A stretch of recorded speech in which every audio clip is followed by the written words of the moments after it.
السلام عليكم ورحمة الله وبركاته. نحمده ونصلي على رسوله الكريم أما بعد. فأعوذ بالله من الشيطان الرجيم. بسم الله الرحمن الرحيم. رب اشرح لي صدري ويسر لي أمري واحلل عقدة من لساني يفقهوا قولي. ربنا زدنا علما. اللهم فقهنا في الدين. آمين يا رب العالمين. آغاز ہوتا ہے ہمارا رکوع نمبر 9 کا، اور اس کی تفسیر کو دیکھتے ہیں کہ اللہ رب العزت نے اس رکوع کے اندر، ان آیات کے اندر رب کائنات نے کیا ارشاد فرمایا ہے۔ در حقیقت بات چل رہی تھی پیچھے شرک کے بارے میں، اور وہی ٹاپک آگے ہی چلتا آ رہا ہے، اور اللہ تعالیٰ اپنی وحدانیت اور اپنی کبریائی اور اپنی طاقت کے بارے میں ان آیات کے اندر ارشاد فرماتے ہیں کہ اللہ تعالیٰ ارشاد فرماتے ہیں قل من یرزقکم من السماء والارض ام من یملک السمع والابصار ومن یخرج الحی من المیت ویخرج المیت من الحی۔ اللہ تعالیٰ ارشاد فرماتے ہیں کہ آپ کہیے اے نبی کریم صلی اللہ علیہ وآلہ وسلم، آپ ان لوگوں سے کہیے کہ وہ کون ہے، ایسے کون سی ذات ہے جو تم کو آسمان اور زمین سے، آسمانوں سے بھی اور زمین سے بھی رزق پہنچاتا ہے۔ آسمان سے رزق پہنچانا کیا ہے کہ جب بارش ہوتی ہے تو اس بارش کے سبب زمین سے پودے نکلتے ہیں، اور اللہ تعالیٰ ان کے سبب، اس آسمان سے بارش کے سبب اللہ تعالیٰ زمین سے بھی رزق عطا کرتا ہے۔ اللہ تعالیٰ فرماتے ہیں کہ وہ کون ہے جو تم کو آسمان اور زمین سے رزق پہنچاتا ہے، یا وہ کون ہے جو کانوں اور آنکھوں پر پورا اختیار رکھتا ہے۔ اَمَّن یَمْلِکُ السَّمْعَ، کہ تمہارے کانوں پر سننے پر، تمہاری سماعت پر، والابصار، اور تمہاری دیکھنے پر، تمہاری آنکھوں پر پوری کی پوری پورا کا پورا اختیار رکھتا ہے اور طاقت رکھتا ہے۔ اللہ تعالیٰ آگے ارشاد فرماتے ہیں وَمَن يُخْرِجُ الْحَيَّ مِنَ الْمَيِّتِ وَيُخْرِجُ الْمَيِّتَ مِنَ الْحَيِّ، اور کون ہے وہ ذات جو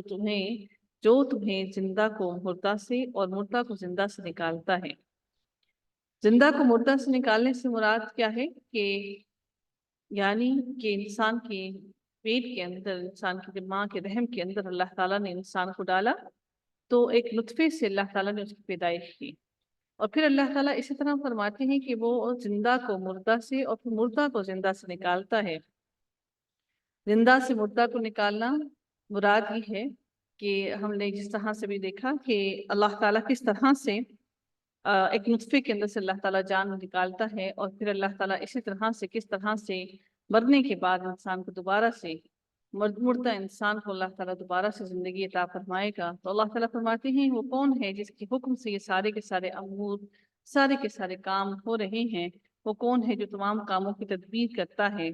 اللہ تعالیٰ پھر ساری باتوں کو بیان کرنے کے بعد، اپنی ساری طاقت کو بیان کرنے کے بعد رب کائنات پھر ارشاد فرماتے ہیں فَسَيَقُولُونَ اللَّهُ، تو وہ عنقریب وہ لازمی کہیں گے، وہ تمام کے تمام مشرکین اس بات کا جواب دیں گے کہ وہ اللہ ہی ہے جو ہم سب کو اس طرح سے نکالتا ہے،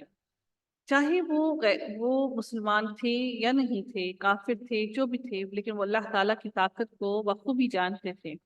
اور وہ یہ جانتے تھے کہ سارے کے سارے امور اور سارے کے سارے کام صرف اللہ تعالیٰ کی ہی طاقت سے ممکن ہو سکے ہیں،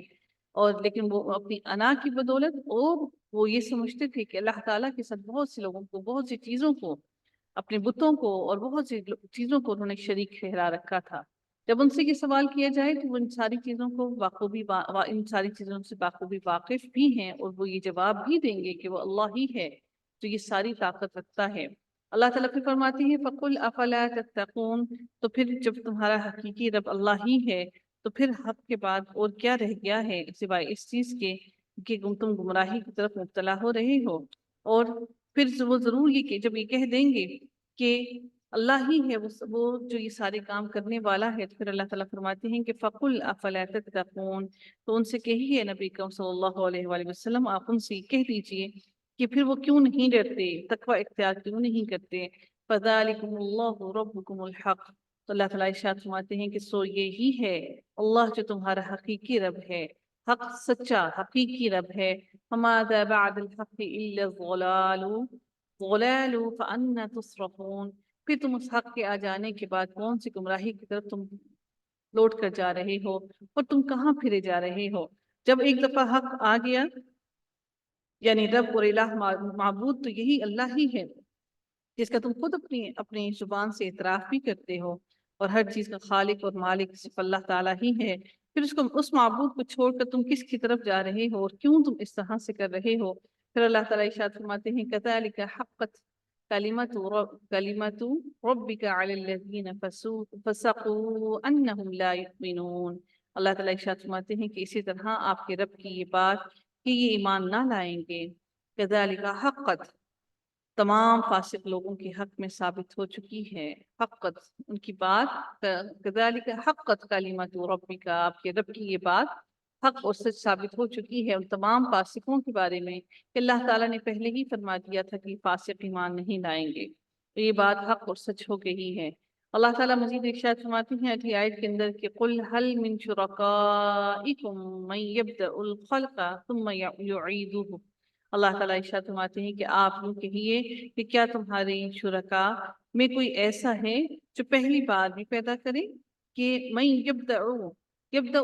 بالکل نئی سرے سے، جس کی کوئی بنیاد ہی نہ ہو، پہلی دفعہ وہ پیدا کرے، اور ثم یعیدہ، پھر اللہ تعالیٰ فرماتے ہیں پھر وہ دوبارہ بھی پیدا کرے۔ اگر کوئی پہلی دفعہ کر سکتا ہے تو پھر وہ دوسری دفعہ کرنے پر ویسا ہی بالکل قدرت نہیں رکھتا، اس میں کچھ نہ کچھ کمی بیشی رہ جاتی ہے۔ تو اللہ تعالیٰ فرماتے ہیں کہ کیا وہ پہلے نئے سرے سے پیدا کر سکتے ہیں، اور اگر پیدا کر لیا تو پھر کیا دوبارہ سے وہ اس کی تخلیق ویسے کر سکتے ہیں؟ کہ اللہ تعالیٰ کی طاقت ہے کہ اللہ تعالیٰ نے یہ تمام کائنات کو پیدا کیا، بنایا، تخلیق کیا، اور روز قیامت اللہ تعالیٰ اس سب کو لپیٹ کر دوبارہ سے نئے سرے سے اس کو واپس بنائیں گے۔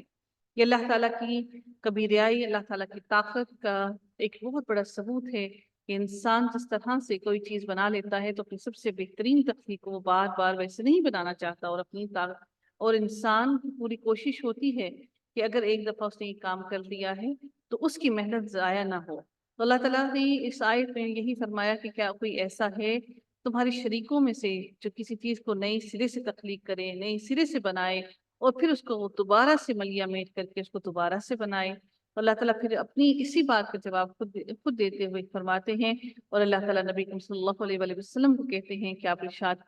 ان کو کہہ دیجئے، قل اللہ، کہہ دیجئے کہ اللہ تعالیٰ ہی وہ ذات ہے، یبدأ الخلق ثم یعیدہ فأنا تؤفکون۔ اللہ تعالیٰ فرماتے ہیں کہ آپ ان کو کہہ دیجئے کہ اللہ تعالیٰ ہی ہے جو پہلی بار بھی پیدا کرتا ہے، پھر وہ دوبارہ بھی ایسے ہی پیدا کرے گا، اور اس کے لیے قطعاً مشکل نہیں کہ وہ ایک دفعہ پیدا کر کے دوبارہ کسی بھی چیز کو پیدا کرے۔ تو اللہ تعالیٰ فرماتے ہیں افمن یہدی الی الحق، اللہ تعالیٰ فرماتے ہیں کہ افمن یہدی الی الحق احق ان یتبع امن لا یہدی الا ان یہدا۔ اللہ تعالیٰ فرماتے ہیں کہ پھر اللہ تعالیٰ ہی جب ان کو دوبارہ سے پیدا کرے گا تو پھر تم کہاں پھرے جاتے ہو، تم کون سے رستے پر چل رہے ہو کہ تمہیں ہدایت مل ہی نہیں رہی ہے، تم کون سے رستے پر بھٹک رہے ہو؟ اللہ تعالیٰ ارشاد مزید فرماتے ہیں کہ آپ کہیے کہ تمہارے شرکا میں کوئی ایسا ہے کہ حق کا راستہ بتاتا ہو؟ کیا کوئی ایسا ہے؟ ان سے سوال کیجئے، کیا تمہاری شرکا میں سے، شریکوں میں سے کوئی ایسا ہے جو حق کے راستے کی طرف ہدایت دیتا ہو؟ لیکن تمہاری شرکا کوئی بھی ایسے نہیں ہیں، کیونکہ وہ اپنا نام چاہتے ہیں۔ اگر تم کسی انسان کو اللہ کے ساتھ شریک ٹھہراتے ہو تو وہ اپنا نام، اپنا مرتبہ چاہتا ہے، وہ یہ چاہتا ہے کہ بس میرے آگے پیچھے پھرتے رہیں، اور وہ تمہیں انسان کو مفلس بنا دیتے ہیں، اور وہ انسان کا سارا پیسہ لے لینا چاہتے ہیں۔ لیکن جب ہم اللہ تعالیٰ کی راہ میں خرچ کرتے ہیں تو اللہ تعالیٰ اپنے فضل سے ہمیں غنی بنا دیتا ہے، اور اللہ تعالیٰ ہمارے رزق میں برکتیں عطا فرما دیتا ہے۔ اور یہی وجہ ہے کہ جو لوگ مزاروں پر، اور جو لوگ شرکا پر، اور جو لوگ بہت سی جگہوں پر اپنے فقیروں پر لگاتے ہیں، تو پھر اللہ تعالیٰ ان کو مزید مفلس سے مفلس ترین بنا دیتا ہے، اور اللہ تعالیٰ ان کے ہاتھوں کو مزید تنگ کر دیتا ہے، اور انسان کو یہ ہدایت نہیں ملتی کہ وہ اپنے اس عمل کی وجہ سے سب کچھ ہو رہا ہے۔ اللہ تعالیٰ فرماتے ہیں کہ پوچھیے ان سے، کیا تمہاری شرکا میں سے کوئی ایسا شریک ہے کہ جو تمہیں ہدایت دے حق کی طرف؟ تو اللہ تعالیٰ پھر اس کا جواب خود ہی دیتے ہیں کہ کہہ دیجئے نبی صلی اللہ علیہ وآلہ وسلم کہ اللہ ہی ہے جو تمہیں حق اور سچ کی طرف ہدایت دیتا ہے۔ افمن یہدی الی الحق احق ان یتبع، اللہ تعالیٰ فرماتے ہیں کہ کیا تو پھر ایسا شخص، پھر آیا جو شخص حق کا راستہ بتاتا ہو، جو تمہیں حق کے راستے کی طرف لے کر جاتا ہو، وہ زیادہ اتباع کرنے کے لائق ہے کہ اس کی پیروی کی جائے۔ امن لا یہدی الا ان یہدا، یا وہ شخص جس کو بغیر بتائے خود ہی راستہ ہی نہ معلوم ہو، کہ اس کو راستہ خود ہی نہ جس کو سوجے، وہ تمہیں کیا راستے کی طرف لے کر جائے گا جس کو خود ہی نہیں معلوم کہ ہدایت کا راستہ کیا ہے۔ یہ جو شرکا تمہیں بنائے ہوئے ہیں یہ خود بھی بھٹکے ہوئے ہیں اور تم بھی انہی کے پیچھے بھٹکے ہوئے چل رہے ہو۔ وما لکم کیف تحکمون، اللہ تعالیٰ فرماتے ہیں کہ جس کو بغیر بتائے خود ہی راستہ نہ سوجے، پس تم کو کیا ہو گیا ہے کہ تم کس طرح کے فیصلے کرتے ہو؟ کیونکہ انسان یہ فیصلے کرتا ہے، کہ انسان کا یہ فیصلہ ہوتا ہے کہ وہ کس طرف کس کی اتباع کرے گا اور کس کی طرف کس رستے پر چلے گا۔ تو اللہ تعالیٰ فرماتے ہیں کیف تحکمون، کہ تم کس طرح کے فیصلے کرتے ہو، تم کن لوگوں کی طرف جاتے ہو، کن کی پیروی کرتے ہو۔ اب اللہ تعالیٰ ان کی پیروی کرنے کو، ان کی اتباع کرنے کو کیا فرماتے ہیں کہ وما يتبع اکثرهم الا ظنا، اللہ تعالیٰ مزید ارشاد فرماتے ہیں کہ اور ان میں سے اکثر لوگ صرف گمان پر چل رہے ہیں، ان کا یہ گمان ہے، یہ شرکا جن کو انہوں نے شریک ٹھہرا رکھا ہے وہ اللہ تعالیٰ کی ذات کو تو مانتے ہیں، لیکن ان کا یہ گمان ہے کہ یہ لوگ ان کو ہدایت کے راستے پہ بھی ڈالیں گے، ان کا یہ گمان ہے کہ اللہ تعالیٰ کی روز قیامت اللہ تعالیٰ کے غضب اور غصے سے اللہ ان کو نجات دلا دیں گے۔ اور چونکہ ان کو یہ گمان ایسا لگتا ہے کہ یہ ساری کی ساری ان کو ساری کی ساری ہدایت بھی وہ دیں گے اور ان کی مشکلات کو بھی دور کر دیں گے، تو اللہ تعالیٰ فرماتے ہیں یہ لوگ اکثر جو لوگ کی ایسی اتباع کرتے ہیں وہ سوائے گمان کے، گمان وہ ہوتی ہے جس چیز کے بارے میں آپ کو حقیقت پہ علم نہ ہو، جو حقیقت نہ ہو، جو صرف ایک خواب ہو جس کا حقیقت سے کوئی تعلق نہ ہو، اس کو گمان کہا جاتا ہے۔ تو اللہ تعالیٰ فرماتے ہیں ان کی اتباع کرنا صرف ایک گمان ہے، اس گمان سے بڑھ کر کچھ نہیں ہے۔ ان الظن لا یغنی من الحق شیئا، اللہ تعالیٰ مزید ارشاد فرماتے ہیں کہ گمان حق کی معرفت میں ان کے کچھ بھی کام نہ آئے گا۔ ان الظن، یہ گمان ان کا یقیناً یہ ان کا گمان حق کی نسبت ان کو کچھ کام نہ آئے گا، من الحق شیئا، کچھ بھی کام نہ آئے گا۔ ان اللہ علیم بما یفعلون، بے شک اللہ تعالیٰ ان کے ہر کام سے، ہر عمل سے بخوبی واقف ہے۔ وما كان هذا القرآن أن يفترى من دون الله ولكن تصديق الذي بين يديه وتفصيل الكتاب لا ریب فیہ من رب العالمین۔ اب اہل کتاب کی بات کی جا رہی ہے، اللہ تعالیٰ ان اہل کتاب لوگوں کے بارے میں بیان کرتے ہوئے ارشاد فرماتے ہیں کہ اور یہ قرآن، کیونکہ ان کو لگتا تھا اہل کتاب کو، وہ اہل کتاب قرآن کو نہیں مانتے تھے، حالانکہ ان کے پاس پوری کی پوری کھلے دلائل اور پوری کی پوری ان کے پاس نشانیاں موجود تھیں۔ اللہ تعالیٰ ان کو مزید الیبوریٹ کرتے ہوئے فرماتے ہیں کہ یہ قرآن ایسا نہیں ہے کہ اللہ کی وحی کے بغیر اپنے ہی پاس سے گھڑ لیا جائے، این یفترا، کہ اس کو گھڑ لیا جائے، من دون اللہ، اللہ کی مرضی کے بغیر ہی اس کو اپنے پاس سے گھڑ لیا جائے، اس کا ایک لفظ بھی کوئی اپنے پاس سے نہیں گھڑ سکتا۔ اللہ تعالیٰ مزید ارشاد فرماتے ہیں ولیکن تصدیق الذی بین یدیہ، بلکہ یہ تو ان ساری باتوں کی تصدیق کرنے والا ہے جو تمہارے ہاتھوں میں بھی موجود ہے، جو اور اس کی مزید تفصیل ایلیبوریشن ہے، جو تمہارے پاس کتابیں موجود ہیں یہ ان سب کی ایلیبوریشن ہے۔ لا ریب فیہ من رب العالمین، اور جو اللہ تعالیٰ نے اس سے پہلے جتنی بھی چیزیں نازل کی ان سب کی تفصیل بھی ہے اور اس کی تصدیق بھی کر رہا ہے کہ ان میں سے کون کون سی باتیں حق اور سچ ہیں اور کون کون سی باتیں انہوں نے اپنے پاس سے گھڑ لی ہیں۔ تو یہ ان ساری باتوں کی تصدیق کرنے والا ہے۔ اچھا، تورات کے بارے میں ایسا ہے کہ جو اہل کتاب تھے انہوں نے تورات کی کتابوں کو انہوں نے پیسٹ کر لیا تھا، ان کی کتابوں کے اندر کچھ صفحے ایسے تھے جن کو انہوں نے گمز لگا کر ان کو بند کر دیا تھا، بالکل چپکا دیا تھا آپس میں، تاکہ کسی کو معلوم ہی نہ ہو کہ اللہ تعالیٰ کے اس کے اندر کیا احکامات ہیں، جو چیزیں ان کے حکم، جو چیزیں